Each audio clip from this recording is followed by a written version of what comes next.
So I think about luck a lot.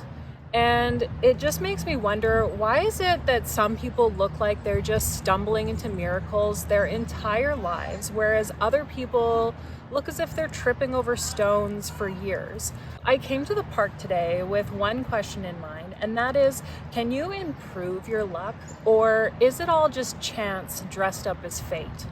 If you're curious about improving your odds with the universe and achieving a attracting versus a chasing mindset, then watch this video. We really like to talk about luck as if it's some sort of cosmic lottery, right family, right place, right time. Of course, some start with more than others, and we can't pretend that opportunity is evenly spread. I spent a lot of years working like a rented donkey, head down, just trying to prove something to myself and maybe to the rest of the world. And they say work smarter, not harder. But unfortunately, I don't think I was smart enough to see that soon enough. And it's not like I didn't accomplish things. It's not like I didn't achieve things or acquire things.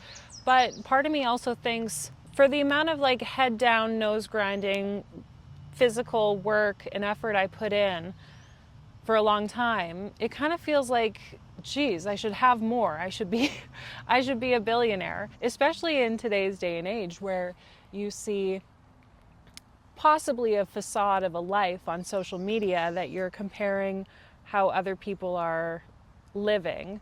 If the cosmos is running in the background as some kind of fateful bingo card, maybe you can have it loading possibilities for you while you're showing it your availability to be chosen in this physical reality that we see with our eyes and that we feel with our hands.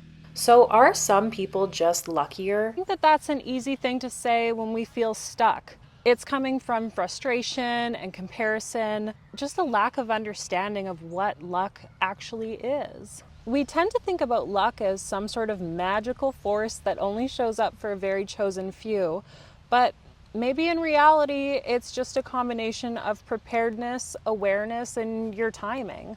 And if you think about it, somebody born with a lot of advantage can still fail, whereas somebody who starts out with nothing can absolutely end up in a very rich, fulfilled life. And that's not just luck, that's resilience and decision making, and definitely taking notice of the right opportunities. And I don't know, platforms like YouTube are a perfect example. You can have people that have the same editing skills, the same production quality, the same type of content that they're producing, and for some reason, the algorithm will just snatch it up and it seems like some sort of lottery, and they are wildly successful. Some people just pop off, and that's when it seems like luck was really on their side.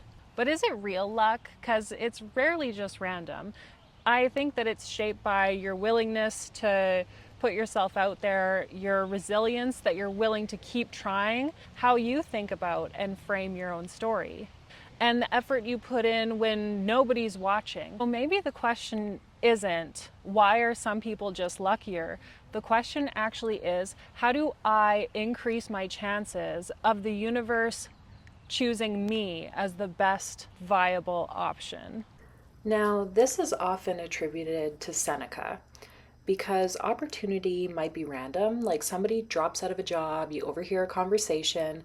However, preparedness is under your control, your skills, your mindset, your responsiveness.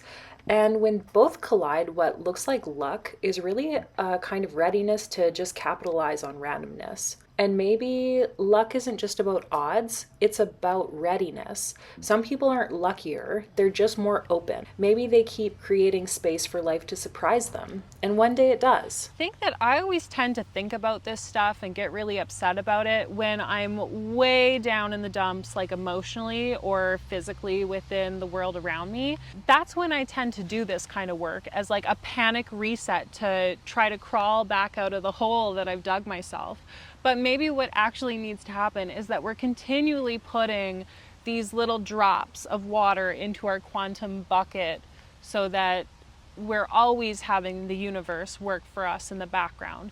Maybe that's just the difference with some people, is they leave those openings, they leave that open mindset for the universe to keep surprising them and providing for them. Because I really have been more mindful about my intention and maybe even spirituality lately, wondering if we can engineer more luck into our lives. I want to put my mind and my frequency somewhere where it just highlights me as the best possible option for the universe to provide for. So, in the spirit of living delusionally, let's quantum leap again. This concept is a little bit to get your head wrapped around. Quantum leaps are kind of like a metaphor, or I guess a mindset that you believe that you can just go onto an alternative timeline. That if all possibilities are available and happening at any point in time in the quantum, in some sort of dimensional area or field, then you can jump to a timeline where you can access the highest and best version of yourself, whatever that means to you. And you're almost kind of shifting out of your default identity into the version and reality of yourself that already has whatever it is that you want. Back in the pandy, the dark year 2021, this is when I first heard about this concept. And I did happen to purchase a quantum leap manifestation meditation off of a TikToker. And you know what? I think it worked. I was so bummed out at that point in time, as many people were. People had like hopes and dreams, and they were kind of broken. They were put on hold. They were taken away. I definitely felt like that. I was ready to embark in a new journey of being a tattoo artist and shift out of being a body piercer. I had also worked like a dog for a very long time to purchase my first house. I couldn't afford much of anything and had to buy like a small tiny shoebox in a not so great end of town. But I mean, that is a dream that a lot of people would be so happy to achieve. And I had gotten that. Exactly 3 months after moving into my first home that I had worked really hard for and paid for all by myself, we were shut down and I was non-essential. And as a new homeowner who didn't know what was happening and what was up or what was down, as a lot of people did at that point in time, I had so many high hopes for 2020. I thought, wow, this feels like a good cosmic year. We've made it this far.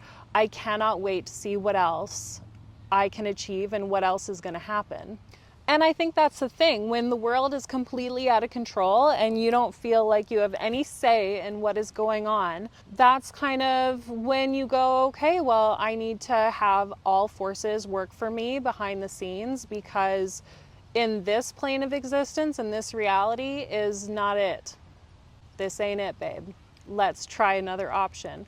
Maybe in the physical realm where you feel like you don't have control over things, you can have control over your frequency and your thoughts. So that is what I opted to do. And really looking back, I think it might have worked.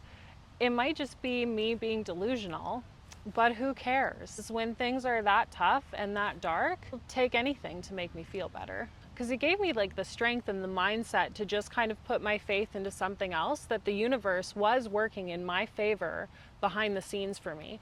And sometimes it takes a little while to get out of the dark position that you're in. But I think the key with all of this is leaving the door open to be surprised. But the universe does work in mysterious ways. And I think that as you evolve and change, work yourself through the reality of life, it's okay to change your perspective and your needs and your wants, because as we evolve and our circumstances change, it's okay for your needs and your wants to also evolve. What if the real secret to luck is just about creating more openings? Make a gateway into what you want. The root of this is that your thoughts lead to feelings, and your feelings drive actions which give results. Now, there's definitely a lot of information out there from all kinds of spiritual people giving their knowledge and insight on how to go about doing this. From meditations to celestial body work, journaling, rituals. So take what you hear today and sort of work it out in a way that makes sense to you, because you're going to be the one that's needing to put in the effort to do all of this. And I think the key is to be experimental and curious. And this is like a basic foundation of what needs to happen based on my research and what I've found that works. This may take weeks or months to fully outline. If you're not clear on your intention, how will you achieve any goal? And how will the universe know what to provide? This is all about precise visualization and feeling what that end result will give you so that you can connect it in the quantum. What it is that you want, who it is that you want to be, how that person, how that version of you speaks and dresses and acts and even thinks, what their habits are. All of that self visualization and realization comes with a lot of introspective thinking and problem solving, what you don't like about your life and what you're going to do about it to make it better, because that is part of the attracting versus chasing.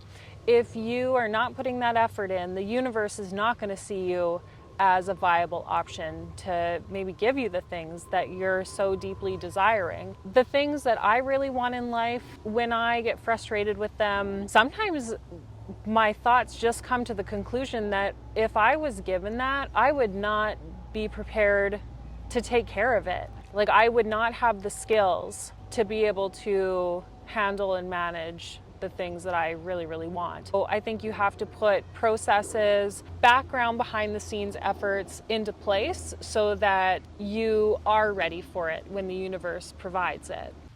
I don't know if we can fully control our luck, but we can control what it is that we reach for. And the universe is not on a budget, so feel free to go ahead and ask for more. Sometimes that reach is enough to pull a new timeline towards us. And you know, as a daily ritual, you can have a moment in the day, maybe in the evening when you're crawling into bed, where you genuinely ask yourself, did I act and represent to the best of my ability my future self today? And adjust tomorrow accordingly. Time will pass one way or another. And if you're willing to do everything in your power to achieve something, that comes down to feeling a certain way. And why not tap into the quantum and have it also work for you? Why not get your physical self to ask your higher self for help in the quantum? Because remember, work smarter, not harder.